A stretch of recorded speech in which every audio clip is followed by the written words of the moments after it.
ధరణి భూభారతిలో scam కు పాల్పడిన 15 మంది నిందితులను వరంగల్ పోలీసులు అరెస్ట్ చేశారు.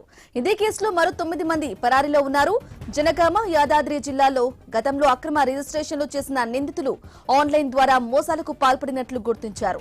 తద్వారా ప్రభుత్వానికి రావాల్సిన 3,90,00,000 ఆదాయానికి గండికొట్టారు. ఇక వెబ్సైట్ లో సాంకేతిక లోపాలను ఆధారంగా చేసుకుని మోసానికి పాల్పడ్డారు నిందితులు. వీరి నుంచి 63,19,000 నగదు రికవరీ చేశారు. ఇక అలాగే నిందితుల బ్యాంకు ఖాతాల్లోని 1,00,000 నగదును సీజ్ చేశారు. కోటి విలువైన ఆస్తి పత్రాలను, కారు, ల్యాప్టాప్లు, డెస్క్ టాప్లు, అలాగే సెల్ ఫోన్లను సీజ్ చేశారు పోలీసులు. ఇక పరారీలో ఉన్న వారి కోసం ప్రత్యేక బృందాలతో గాలింపు చేపట్టినట్లు సిపి తెలిపారు.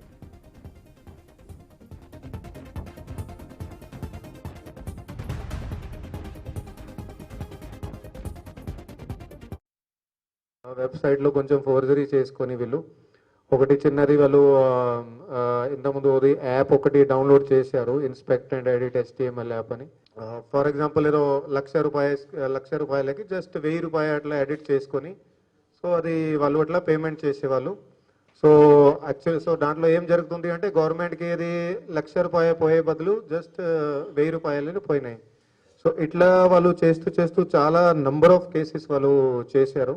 సో దీంట్లో ఎవరైతే ముఖ్య అక్యూజ్ ఉన్నాడో బసవరాజు, వీడే మ్యాక్సిమం నంబర్ ఆఫ్ కేసెస్ చేయడం జరిగింది. వీళ్ళతో పాటు ఇది పాండు అండ్ గణేష్ కుమార్, వీళ్ళు కూడా చాలా నంబర్ ఆఫ్ కేసెస్ చేశారు.